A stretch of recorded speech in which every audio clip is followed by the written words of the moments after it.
ఈ దిన వాక్య ధ్యానాంశం. మనం నిజాయితీగా ఉందామా? ఊజు దేశమునందు ఏబు అని ఒక మనుష్యుడు ఉండెను. అతడు యథార్థవర్తనుడను న్యాయవంతుడై దేవుని యందు భయభక్తులు కలిగి చెడుతనమును విసర్జించిన వాడని ఏబు గ్రంథం 1:1 చెప్పబడింది. సెయింట్ పీటర్స్బర్గ్ 5 మైళ్ళ దూరంలో ఒక చిన్న పట్టణం ఉంది. అక్కడ ఒక పేద జర్మనీ స్త్రీ నివసిస్తుంది. అదొక చిన్న కుటీరం. ఆమె సొత్తంతా ఇంతే. పీటర్స్బర్గ్కు వెళ్ళే నౌకాధికారులు కొందరు ఆ కుటీరంలో బస చేసేవారు. అక్కడే భోంచేసేవారు. అదే ఆమె జీవనోపాధికి అవసరమైన ఆదాయాన్ని ఇచ్చేది.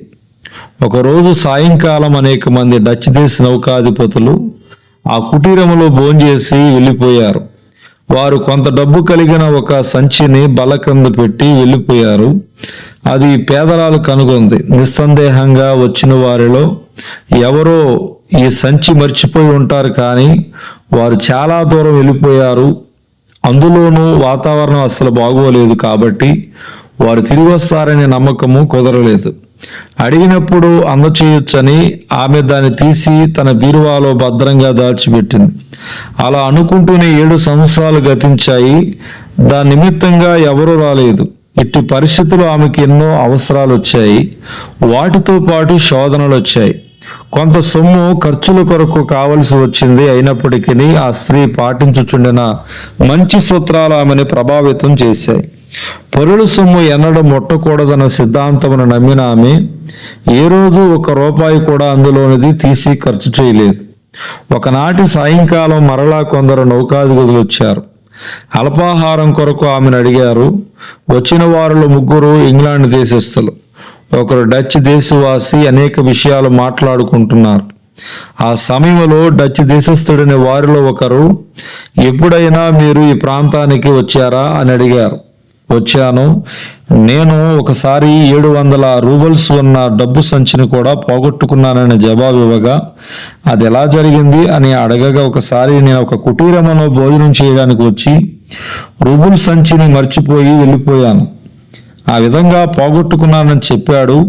వారి సంభాషణ అక్కడే ఒక మూల కూర్చున్న ఆ పేదరాలు విని, ఆమె, అయ్యా, అయితే నీ వాసంచిని భద్రంగా మూసి ఉంచావా అతన్ని అడిగింది. అవునవును, నేను దాన్ని మూసేసాక ఇదిగో నా చేతుకున్న గడియారం గొలుసుతో ముద్ర వేశాను అన్నాడు. ఆ మాటలు ఉన్న పేదరాల వెంటనే ఆ ముద్రను గుర్తు తెచ్చుకుని, అలాగైతే ఆ ముద్ర ఆధారంగా నువ్వు పోగొట్టుకున్న సొమ్మును నీవు మరలా పొందుకోవచ్చు అని చెప్పింది. మళ్ళీ పొందుకొనడమా? తల్లి, నీవేమంటున్నావమ్మా? నిజాయితీ లేని ఈ లోకములో అది దొరుకుతుందంటే నమ్మడానికి నేనేం చిన్నపిల్లవాడిని కాదు. అంత మాత్రమే గాక అది పోగొట్టుకుని ఇప్పటికి 7 సంవత్సరాలు గతించిపోయాయి. దాని గురించి నీవు ఇంకేమీ చెప్పకమ్మా.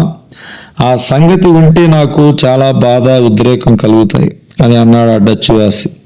ఆ పేదరాల్లోనికి వెళ్ళి సంచితో తిరిగి వచ్చింది. ఇదేనా సార్ ఆ సంచి అని అడిగింది. సంచిని చూసిన డచ్ వాసి ఆశ్చర్యంతో తన కళ్ళను తానే నమ్మలేకపోతున్నాడు. పేదరాలి నిజాయితీని గ్రహించి గమనించి, అమ్మా, నీ వంటి నిజాయితీ పరులను నేను ఇంతవరకు ఎన్నడూ చూడలేదమ్మా అని ఆశ్చర్యంతో చెప్పాడు. ఈ సంచిని ఎవరు గుర్తుపట్టుకున్నారో, ఈ సంచిని ఎవరు పోగొట్టుకున్నారో ఏమో, దీని కొరకు ఎవరొస్తారో ఎప్పుడొస్తారని ఎదురు చూస్తూ నేను ఈ సంచిని 7 సంవత్సరాలుగా దాచుంచాను. ఇంతకాలం ఇది నాకెంతో భారంగా ఉంది. ఇప్పుడు నాకెంతో సంతోషంగాను సమాధానంగాను ఉంది అని చెప్పింది. ఎంత మంచి సాక్ష్యం, ఎంత గొప్ప నిజాయితీ. స్నేహితుడా, ఇతరులెవరికో చెందిన వస్తువు నీ దగ్గర ఏదైనా ఉన్నదా? నీది కాని దాన్ని నీ సొంతం చేసుకోవడానికి ప్రయత్నించకు. ఆ పేదరాల వల్లే నీవు నిజాయితీపరుడివై తిరిగి ఇచ్చేయాల్సిన వారికి ఇచ్చేసేయి. ఏబు తన నిజాయితీని ఎన్నడూ వదలలేదు. ఎన్ని కష్టాలు వచ్చినా వదలలేదు. తన నిజాయితీని నిలుపుకున్నాడు. చివరకు తన నిజాయితీ రెట్టింపు దీవులను తీసుకువచ్చింది.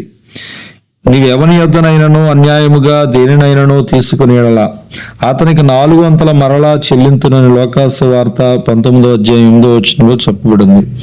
దేవుడి దిన వాక్య ధ్యానం. దేవుడు దీవించును గాక. ఆమేన్.